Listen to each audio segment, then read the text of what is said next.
Amém? Amém. Graças a Deus estamos aqui para mais um culto, irmãos. E paz, meus irmãos, nós já estamos nos preparando para a próxima Santa Ceia. Olha como que o ano já foi embora, né? E eu quero convidar a igreja que abra sua Bíblia e depois você vai entender o motivo que Deus me deu essa mensagem. No livro do profeta Ezequiel, no capítulo 37,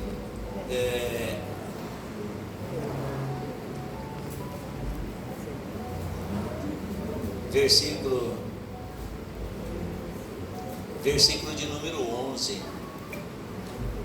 capítulo 37 do livro do profeta Ezequiel, e o versículo de número 11.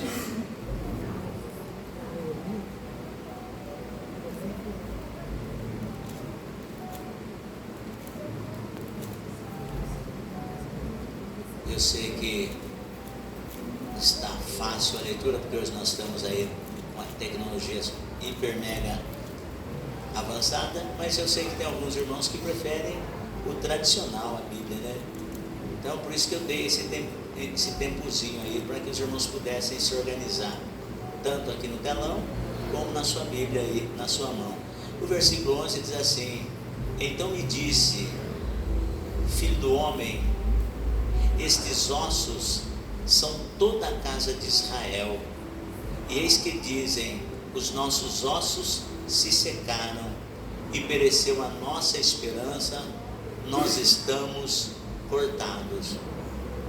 Mais uma vez diz assim, versículo 11 do capítulo 37 de Ezequiel: então me disse, filho do homem, estes ossos são toda a casa de Israel, eis que dizem: os nossos ossos se secaram e pereceu a nossa esperança, nós estamos cortados. Amém? Os irmãos podem se sentar em nome de Jesus.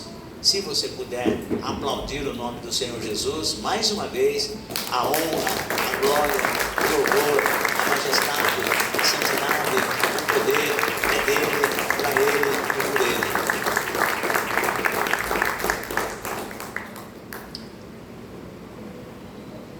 Eu quero aqui agradecer aos irmãos que puderam me auxiliar nesses dias aí, com as orações que foram pedidos em favor da prima da nossa irmã missionária Graziela, do nosso irmão Fernando, sobrinha da nossa irmã Elisa, que a igreja orou incessantemente, mas aprove ao Senhor recolhê-la, e aos irmãos que puderam estar lá, que nem por exemplo a nossa irmã Diaconisa Santa, que saiu do trabalho e foi lá, e conversamos bastante. Depois não houve possibilidade de eu ficar até o fim com os irmãos, mas estive lá. E também agradecer aos irmãos que oraram a favor da minha família, que conforme eu tenho falado ontem, nós perdemos uma prima também, que ela foi sepultada às 16h30 aqui no Parque da Ressurreição.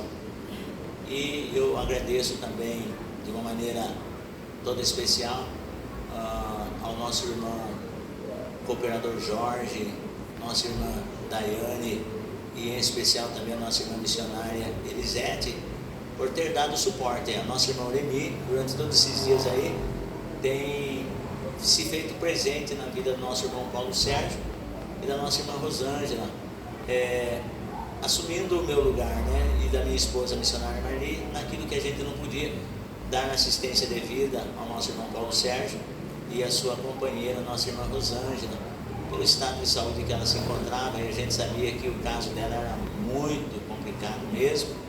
E hoje, durante a escola bíblica dominical, veio a notícia que a nossa irmã Rosângela veio a óbito. E eu estava assim, né? O nosso irmão cooperador Jorge, a irmã Daiane e mais a missionária Lisete, eu solicitei com que eles pudessem estar ali no hospital dos plantadores de cana, para dar para o nosso irmão Paulo Sérgio todo o suporte que ele precisava, porque ele ficou muito consternado, ficou desesperado, é a palavra, e também é uma experiência que, misericórdia, ninguém gostaria de passar, né? E aí o nosso irmão missionário Lisete, a Daia, mais o cooperador Jorge estiveram lá, cuidaram juntamente com ele de alguns trâmites aí. E então chegou ao nosso conhecimento que o velório vai ser amanhã, da parte da manhã, E segundo o nosso irmão Paulo, ela vai ser sepultada às 17 horas. Não sei se prevalece esse horário, né? Porque a gente sabe que é um horário bastante extenso, das 7 da manhã ou 6:30 da manhã às 17 horas é um horário extenso. Porém, às vezes tem familiares longe que eles preferem que assim o façam. Não sei se é o caso. Porém, a igreja está ciente de que o funeral então começa amanhã aqui na Saudade, e o sepultamento está marcado para o horário da tarde. Aos que puderem estar lá, o nosso irmão Paulo Sérgio ele agradece esse gesto de solidariedade, né? Então, e nós sabemos que segunda-feira é um dia de trabalho, todo mundo trabalha, né? Então, mas que a igreja continue orando. Então, eu teço aqui os meus agradecimentos para essa igreja que tem se solidarizado comigo e com os irmãos que têm passado por esse momento de perda na vida familiar. Amém, pessoal? Então, que Deus nos abençoe. E aí, o capítulo 37 do livro do profeta Ezequiel, eu nessa correria toda que a gente anda, irmãos, eu às vezes até me perco no tempo. Segunda-feira está aqui, na terça-feira está lá, na quarta está por lá, na quinta e assim sucessivamente. Aí, graças a Deus que eu tenho pessoas que estão atentos em relação ao tempo comigo, e a exemplo disso é o nosso irmão pastor Sérgio, que ele falou: pastor Salomão, nós não podemos esquecer que hoje começa a semana de oração. Eu falei: já? Ele falou: pois é, hoje nós começamos a semana de oração. Então eu falei: então vamos estar orando. Na oração do mês passado, nós fizemos no monte, e foi uma bênção, a presença dos irmãos, das irmãs, daqueles que puderam, foi uma bênção. Por quê, irmãos? Porque a igreja ela nunca precisou tanto de oração como nesses dias que nós estamos vivendo. Haja visto que a igreja, nos anais dos acontecimentos, a igreja pode ser arrebatada a qualquer momento. E veja que a presença notória, viva e eficaz do Espírito Santo, ela é tão tremenda, ela é tão maravilhosa, que quando você estuda a epístola do apóstolo Paulo aos Tessalonicenses, que nós estudamos na semana passada, né, Luciano Teixeira, no curso de teologia nas segundas-feiras, a irmã Mari também, a irmã Tatiane, né, e os demais irmãos que participam comigo do estudo de teologia, e nós vemos assim que é tão forte isso, irmão, que eu fico olhando para os dias da igreja atual. E será que nós estamos preocupados com a volta de Cristo? Será que nós estamos tão preocupados assim? Porque os sinais nos dias do apóstolo Paulo eram tão evidentes, tão claros, que Paulo se achava que ele ia alcançar o arrebatamento. Tanto é que quando ele traz a mensagem ali na carta aos Tessalonicenses, que as duas cartas, tanto a primeira quanto a segunda, ele traz esclarecimentos sobre o arrebatamento. Na primeira epístola ele fala sobre o arrebatamento em si, e na segunda ele fala sobre a grande tribulação. Então essas duas cartas são para fins de esclarecimento e para consolo dos crentes. E naqueles dias ali que a igreja estava em fase inicial, e eles viam pelos sinais que Jesus estava voltando. E nós, 2000 anos de história da igreja, será que nós estamos tão assim preocupados com a volta do Senhor Jesus ou não? A impressão que se dá é que a igreja criou algo no sentido de que o paraíso vai ser aqui, e as pessoas não se preocupam mais quando o tema é arrebatamento. E tudo isso que está ocorrendo no âmbito eclesiástico, nós vemos que são sinais claríssimos, evidentes da volta do Senhor Jesus. Um dos sinais que Jesus falou que antecederia a sua volta era a proliferação, o aumento dos falsos cristos e falsos profetas, porque muitos virão em meu nome, e fariam sinais que, se possível fora, enganariam até os escolhidos. Esse é um dos sinais. E um outro sinal que Jesus falou que antecederia a volta dele, ele diz assim, é o multiplicar da iniquidade.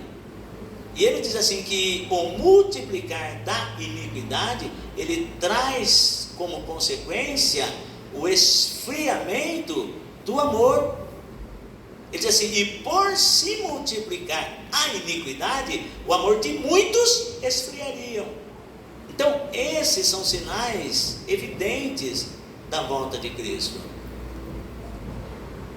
Nós temos, se nós somos a igreja do arrebatamento, como eu tenho certeza que somos a igreja do arrebatamento, nós temos que medir o nosso termômetro em termos de amor a Cristo, a sua obra e aos irmãos, porque, pasmem, muitos já não fazem por amor, muitos fazem por obrigação, outros fazem por alguma outra razão, menos por amor. Analise o casamento. Tem muitas pessoas que dizem assim: o meu casamento acabou porque acabou o amor. Acabou o amor, então o casamento acabou. Aí eu já não amava mais o meu cônjuge, por isso não fazia sentido ficar casado. Agora tem outras pessoas que falam assim: olha, eu não amo mais o meu cônjuge, mas eu estou casado por alguma razão. Nós estamos casados, nós estamos vivendo de aparência, mas não existe mais amor. Então observe bem, e Jesus ele diz bem exatamente, porque a vida cristã é comparada à vida matrimonial. O apóstolo Paulo, quando ele está falando sobre o casamento, ele compara a vida conjugal entre um marido e uma mulher assim como Cristo amou a igreja, que os marido ame a sua esposa. Então a vida cristã, ela é comparada ao matrimônio, e a esposa seja submissa ao marido, como a igreja está submissa a Cristo. Então, quando nós levantamos a nossa mão e aceitamos a Jesus Cristo como nosso único e suficiente Salvador e Senhor, nós fizemos com Ele uma aliança, e Ele fez conosco, aliás, Ele ofereceu esta aliança para conosco. Eu tenho uma aliança com vocês, é uma aliança de sangue, um pacto de sangue, que eu estarei convosco todos os dias das vossas vidas, até a consumação do século. Eu não desisto de vocês. E se vê no Antigo Testamento, Deus chamando a atenção, principalmente no livro de Isaías, no capítulo 43, no versículo 22, Deus fala assim: mas vocês, para Judá ou Jacó, não me lembro a expressão, diz assim, 43, 22 de Isaías, se você pegar lá, você vai ver: mas vocês se cansaram de mim. Olha, quando eu li esse versículo, o próprio Deus falando para a nação de Israel: mas vocês se cansaram de mim. Pode isso? Uma pessoa falar assim: eu estou cansado de Deus? Olha, pode alguém falar: mas eu estou cansado de Deus. E eu só vou pegar depois eu volto aqui em Ezequiel, vamos ver se é isso mesmo, 43 de Isaías, 42, 43, 22, porque eu achei muito impactante isso aqui. 43: contudo, tu não me invocaste a mim, ó Jacó, mas te cansaste de mim, ó Israel. Já pensou? Um filho chega para o pai e fala assim: pai, eu estou cansado de você. Um pai chega com o coração angustiado, apertado para o filho, e diz assim: filho, o que está acontecendo que você não vem mais me ver? O que está acontecendo que você já não nutre para comigo o mesmo sentimento de antes? Acaso você se cansou do seu pai? Olha, pai, eu estou cansado. E Deus fala para Jacó: e você, ó Israel, se cansou de mim. Olha, irmão, Eu fiquei assim, embasbacado. Eu falei, Deus, eu me curvei, falei, não me permita dizer que eu me cansei de ti. Não me permita, porque Miqueias capítulo 2, versículo 10, o Senhor diz assim: levantai-vos e andai, pois não será que o teu descanso. Isaías diz: porque você se cansou de mim. E aí, como nós somos a igreja do arrebatamento, e a gente precisa estar atento, o apóstolo Paulo lá em Tessalonicenses, ele começou a chamar a atenção, porque Timóteo escreveu uma carta para ele e falou assim, aliás, ele mandou a carta, porque foi assim, irmãos. Paulo, você precisa de ver a igreja de Tessalonicenses como está. É uma igreja muito abençoada, mas as pessoas começaram a se levantar, alguns falsos profetas, falsos cristos começaram a se levantar lá na igreja, e começaram a falar, Paulo, que primeiro, o seu chamado ministerial não está com nada, e segundo, Paulo, eles começaram a falar que o arrebatamento já aconteceu. Oi? Eles começaram a falar que o arrebatamento já aconteceu. A igreja de Tessalonicenses, eles ficaram perdidos. Pô, mas se o arrebatamento já aconteceu, o que está acontecendo com nós então? O que vai ser conosco? Você já sentiu, você já teve essa sensação de que porventura Jesus já arrebatou a sua igreja e você ficou? É muito desesperador. O arrebatamento aconteceu e agora está se vivendo a grande tribulação, e as pessoas começaram a falar: olha, o arrebatamento já aconteceu, isso que vocês estão vivendo é a grande tribulação. E aí o apóstolo Paulo fala com muita clareza, com muita maestria, ele fala: vocês fiquem tranquilos, porque o arrebatamento ainda não aconteceu, ainda tem algumas coisas que precisam para acontecer, e entre as coisas que precisam, só tem um poder que ainda detém o anticristo, o poder das trevas, de se manifestar. É aqui que eu entro.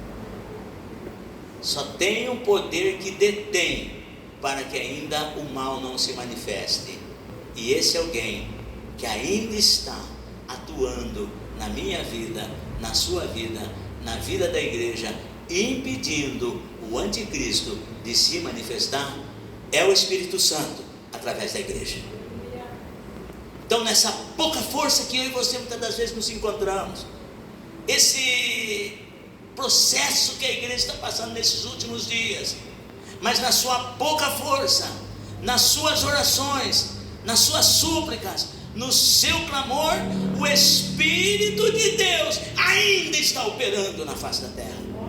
Então eu venho aqui dizer para você, nesta semana de oração, quero convidar a igreja que venha buscar em oração o fortalecimento através do Espírito Santo, porque os dias que nós estamos vivendo são dias maus, os tempos que nós estamos vivendo são tempos difíceis. Tudo isso, irmão, que a igreja está passando nesses últimos dias, nunca foi ocultado aos olhos de Deus. Deus sabia desde o início o que ocorreria, o Senhor já tinha revelado o que estaria para acontecer. De fato, o Espírito de Deus está trabalhando na vida da igreja. Então o tema desta semana de oração, que eu quero convidar toda a igreja para participar conosco, é fortalecidos pelo Espírito Santo. Então eu quero convidar toda a igreja que venha e participe conosco desta semana de oração, porque nós sabemos, irmãos, que os tempos que nós estamos vivendo são tempos difíceis, e eu não quero ser assim trágico com os irmãos, mas nas atuais situações, a tendência para nós que somos cristãos, sabemos que não é melhorar, entendeu? Mas nós estamos em Cristo.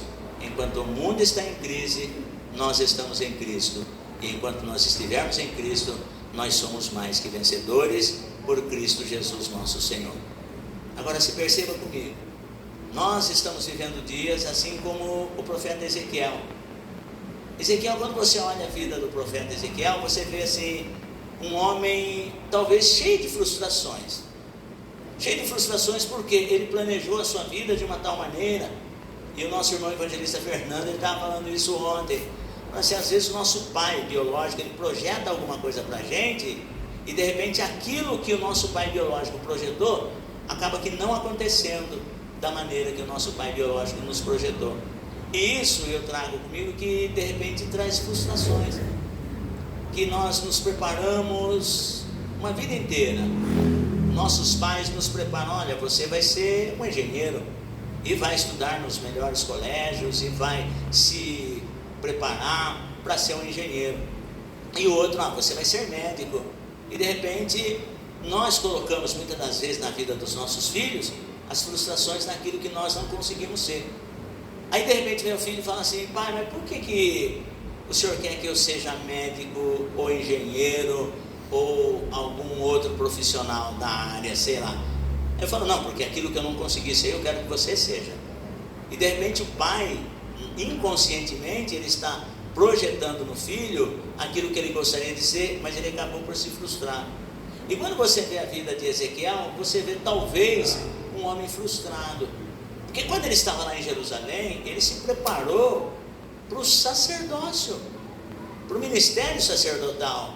Mas na vida de Ezequiel não estava, no projeto de Ezequiel não estava o exílio. Ainda que os profetas, Jeremias principalmente, falava que Deus estaria enviando Nabucodonosor, que invadiria Jerusalém pelos pecados do meu povo, diz o Senhor.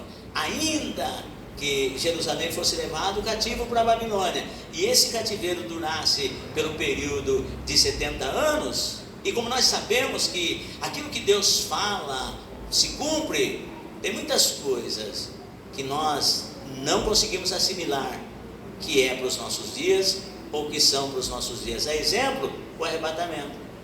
Porque se nós assimilássemos que o arrebatamento é principalmente para nós, que já são chegados o fim de todas as coisas, eu me nutriria com dois pensamentos. Primeiro, que eu posso alcançar o arrebatamento. E segundo, que eu posso não alcançar o arrebatamento. Mas e daí? Eu preciso ter a certeza que quer alcance o arrebatamento ou não, mas que eu esteja com o Senhor. Essa é a certeza que eu preciso dar. Essa é a certeza que eu preciso ter. E isso o apóstolo Paulo tinha. Ele falava assim: eu tenho desejo de partir e estar com o Senhor, mas ao mesmo tempo eu tenho desejo de estar com vocês e fazer a obra que Deus me colocou para fazer. Mas olhando pela necessidade e sabendo que Deus ainda precisa de mim no ministério, eu ficarei convosco para suprir aquilo que vos falta. Então, eu estou em grande aperto em partir e estar com o Senhor, e o desejo de ficar com vocês, porque para mim, Paulo dizia, o viver é ganho e o morrer é lucro. Porque Paulo tinha certeza de que quando ele partisse para a eternidade, ele estaria com o Senhor. Paulo tinha certeza que quando ele partisse para a eternidade, ele teria o seu nome escrito no livro da vida. E isso é o que nós precisamos ter, essa certeza. Então, quando nós temos essa certeza, que tanto eu posso alcançar o arrebatamento e ir morar com o Senhor, como eu posso não alcançar o arrebatamento, mas o Senhor me chamar. Porque no Evangelho de João, no capítulo 14, o Senhor falou sobre isso. Falou: não se turbe o vosso coração, não fique agitado pelas coisas que você está vendo aí nos acontecimentos. Não se turbe o vosso coração, credes em Deus, credes também em mim, pois na casa de meu Pai há muitas moradas. Ou seja, às vezes, irmãos, quando se fala em morada, quando se fala em casa, trazendo para os dias atuais, eu particularmente falando, e faço coro com a minha esposa, nós falamos assim: mas a nossa casa é tão gostosinha, não é? Irmão, pensa que eu amo a minha casa. Eu amo estar na minha casa, eu amo estar lá no meu quarto, amo estar no meu escritorinho lá, examinando as escrituras, cuidando das coisas. É tão gostoso. Por que hoje eu tenho um amor tão grande pela minha casa? Porque antigamente a gente não tinha isso. Hoje é tudo mais diferente. Antigamente, meu Deus do céu, a nossa casa era uma pobreza. Eu ficava pensando assim, era mais frio dentro da nossa casa do que fora. Que por mais que a mãezinha punha pano debaixo da porta e fazia uma coisa e fazia outra, Jesus amado, quando você deitava assim para dormir, seria aquelas frestas lá no telhado, aqueles caibros, de vez em quando passava cada lá por cima, e a gente ficava com medo. Hoje não, hoje eu olho e vejo assim a minha casa, por mais pobre que nós sejamos, mas nós moramos numa casa confortável, e se a gente não tomar cuidado, a gente acaba se apegando nessas coisas. E aí Jesus fala assim: não se turbe o vosso coração, credes em Deus, crede também em mim, pois se não fosse assim, eu vou-lo teria dito, pois vou preparar-vos lugar. E isso enche o meu coração, pois eu vou preparar-vos lugar, e se eu for e vos preparar lugar, eu voltarei e vos levarei para mim mesmo, para que onde eu estiver, vós estejais também.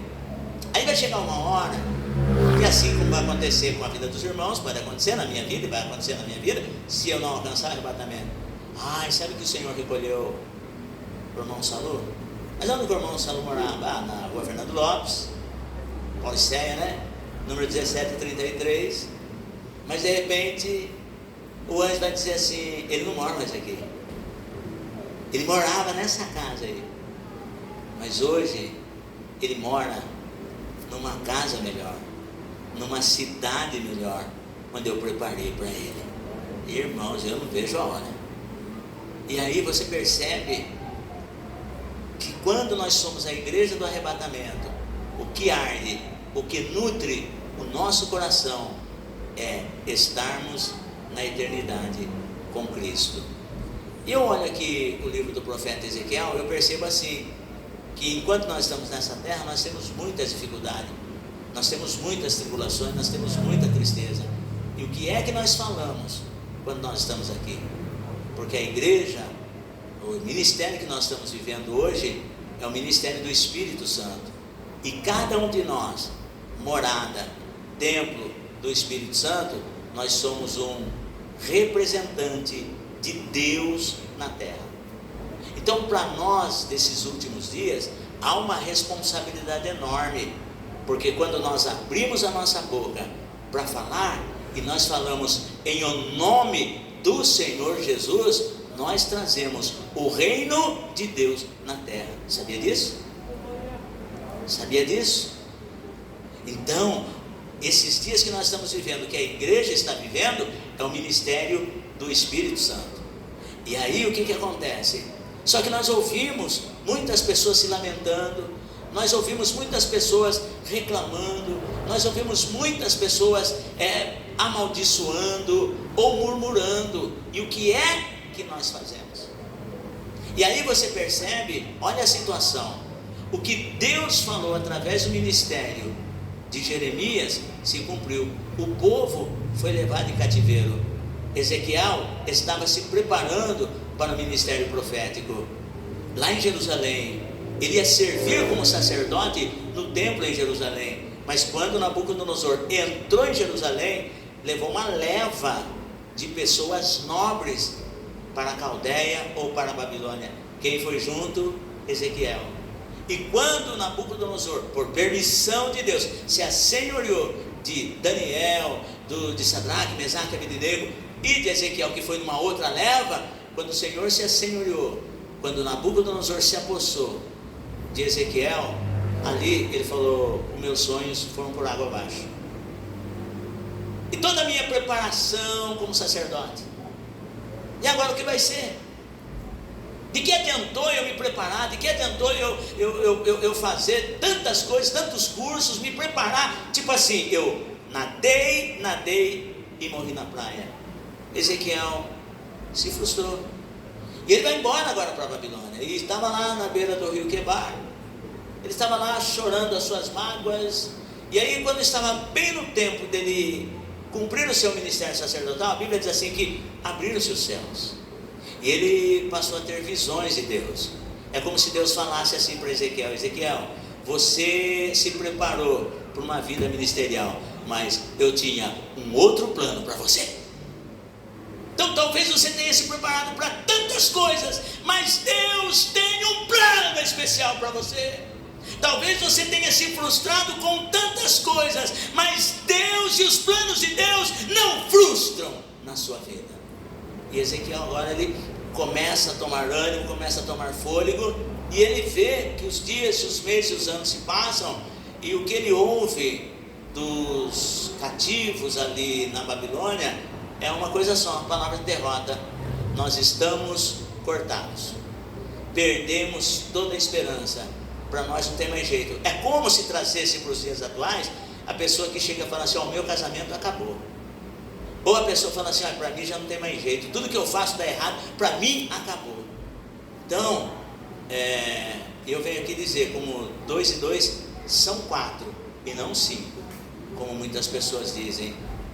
Quando nós nos separamos com essa situação, apenas a obediência à palavra de Deus é que vai trazer resultado. Essa é a esperança da igreja, e esse é o papel da igreja. Quando nós abrimos a nossa boca e falar aquilo que Deus mandar falar, Ele vai abrir os céus e o sobrenatural vai acontecer. Porque olha como que Deus trabalha. Escute, nós estamos vivendo no mundo espiritual. Pastor Sérgio, quando ele deu a abertura aqui, ele diz assim: a nossa luta não é contra a carne e contra o sangue, mas contra as potestades, principados, hostes espirituais da maldade nas regiões celestiais. Há uma pessoa aqui no nosso meio. Ela diz que alguém, o diabo usou a vida de alguém lá e diz assim: quem é pastor Salu? Quem é fulano de tal? É porque foi falado assim, assim, assim. E um dia eu estava orando aqui, irmãos. Eu estava orando aqui. Estava o meu bisneto Fernandinho e a minha esposa limpando a igreja. Eu estava orando aqui. O Espírito de Deus, eu não tenho dúvida que é a voz do Espírito Santo. Ele disse assim: levanta. Eu me levantei. Dá a volta atrás do templo. Eu dei volta atrás do templo. Quando eu chego lá, evangelista Fernando, tinha uma oferenda maligna lá, bem no meio aqui, ó, do altar aqui, do lado de trás, em cima de uma pedra, uma oferenda maligna. 2 ou 3 dias se passaram. Alguém chega para mim e diz assim: alguém foi no antro do adversário lá, e lá perguntaram o nome de 2 pessoas, e uma das pessoas lá nesse lugar, e uma das pessoas era o seu nome, que a pessoa estava perguntando, o seu nome. Mas quando o Espírito de Deus vá, disse assim para mim: vá e destrua aquilo. Eu peguei, eu fui chutando em o nome do Senhor Jesus e declarando a palavra de Deus, porque João, na primeira epístola de João, capítulo 3, versículo 8 diz: porque para isso o Filho de Deus se manifestou, para destruir todas as obras do diabo. E aí nós estamos aqui. E aí eu venho dizer para você que é muito importante os dias que nós estamos vivendo, de nós sermos cheios da presença do Espírito de Deus, porque a igreja está trilhando os últimos momentos na face da terra. Há uma força antagônica tentando impedir a obra de Deus, mas essa força antagônica já está repreendida em nome de Jesus. Então a igreja tem que se levantar.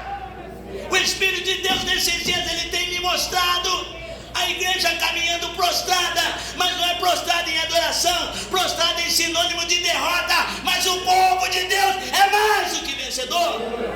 Levanta, igreja, porque Cristo peleja por nós. É tempo de nos levantarmos e não ficarmos prostrados, porque existem palavras contrárias. Você viu o que está acontecendo lá? Você viu que o irmão está... E isso o diabo tem colocado peso na mente dos irmãos. E é isso que Ezequiel estava vivendo nos seus dias. As pessoas estavam dizendo, Ezequiel olhava assim e dizia assim, ó: Ezequiel, para nós não tem mais jeito. Você está falando aí, Ezequiel, mas está que nem eu. Você está falando aí, Ezequiel, mas olha, você se preparou 30 anos para o ministério sacerdotal, aonde você veio acabar. Isso trouxe uma certa frustração. Aí Deus entra com a providência. A Bíblia diz que Deus levou o profeta em espírito. Escute, não é literal, irmão. É em espírito. E o Senhor me trouxe aqui para dizer para ti que é cheio do Espírito Santo. Ainda vou te levar a uma dimensão maior, para que na tua vida o meu nome seja glorificado. Qual é a tua experiência comigo, diz o Senhor? O Espírito de Deus agora toma Ezequiel. Tem crente cheio do Espírito aqui? Deixa o Espírito te levar. Nós estamos na mão dele, irmão. E tem crente aqui, irmão, exaltando o poder do adversário. Porque você viu o que o diabo fez lá? Você viu o que aconteceu lá? Mas você vai ver o que Deus está fazendo. Agora, irmão, Deus deu uma visão para Ezequiel. Leva Ezequiel num vale cheio de ossos. Cheio de ossos. E faz Ezequiel caminhar no meio. Escute onde Deus leva. Eu ministrei aqui uma das semanas que Deus chamou o homem que tinha a mão mirrada e falou para ele: vem aqui no meio, porque o meio é lugar de compromisso, o meio é lugar de sobrenatural. A Bíblia diz que em espírito Deus leva Ezequiel num vale e chega lá no vale, põe Ezequiel no meio do vale. Mas Ezequiel, você está no meio. Falou para Ezequiel: anda agora nesse vale. Ezequiel começou a andar, e há tantos ossos, muito numerosos, e os ossos estavam secos, para ser mais exato, sequíssimos. Depois que Ezequiel olha e vê e analisa, aí Deus vem e pergunta para Ezequiel: Ezequiel, poderão reviver esses ossos? Ezequiel disse assim: Senhor, tu sabes. Porque Deus trazia para Ezequiel assim: olha, veja a situação, mas não tire conclusões baseadas nos seus achismos ou nos seus achômetros. Não tire conclusões baseadas naquilo que você está vendo, porque eu ainda sou Deus nesse negócio. E Ezequiel está lá. Deus faz a pergunta e Ezequiel responde: Senhor, tu sabes.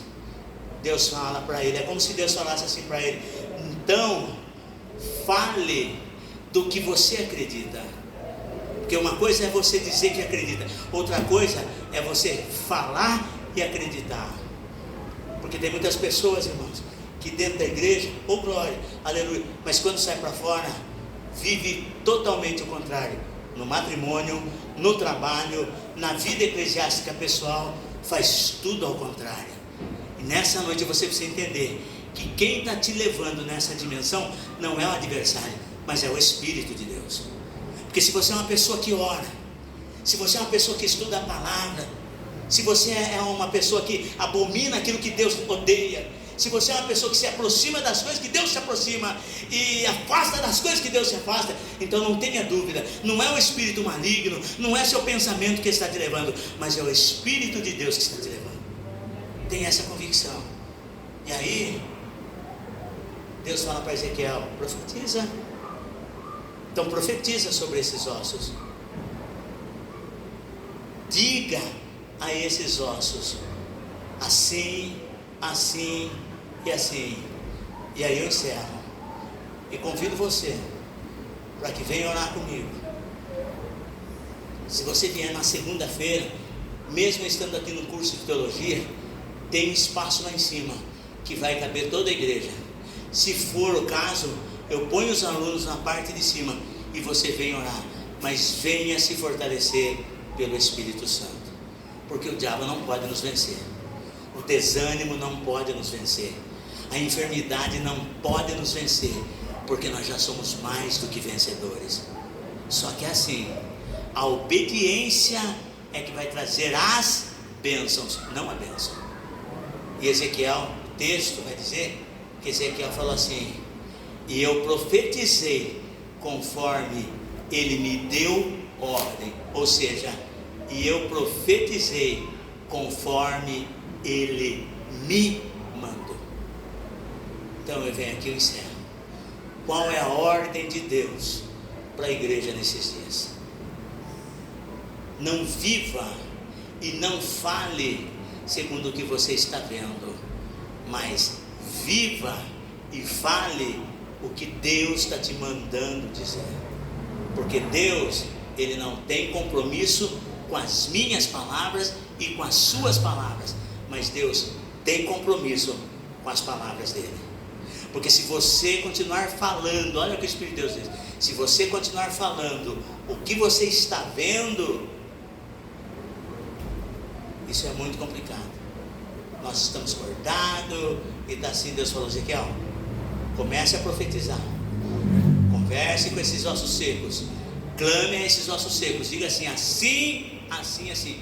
E o profeta, quando ele começou a profetizar, as coisas começaram a acontecer. Deus vai mudar situações na sua casa. O seu marido está desse jeito? Quando você começar a profetizar, você vai ver o que Deus vai fazer.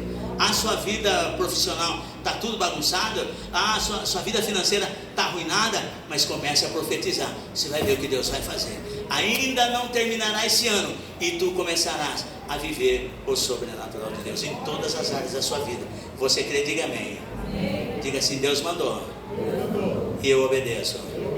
Diga assim: quando nós, diga bem alto, quando nós fazemos a nossa parte, o nosso Deus com certeza fará a dele.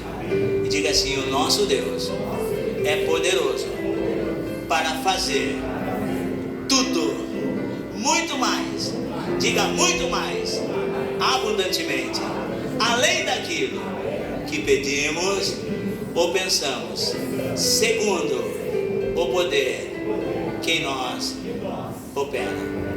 E aí vem a pergunta: o que é que você vai profetizar na sua casa? O que é que você vai profetizar no seu trabalho? E o que é que você vai profetizar na sua igreja? Essas áreas, Deus te quer como profeta, cheio do Espírito, fortalecendo-se com o Espírito, a profetizar conosco, em nome de Jesus. Coloque-se de pé em nome de Jesus. Coloque-se de pé em nome de Jesus. Tem um louvor para nós encerrar? Então olha,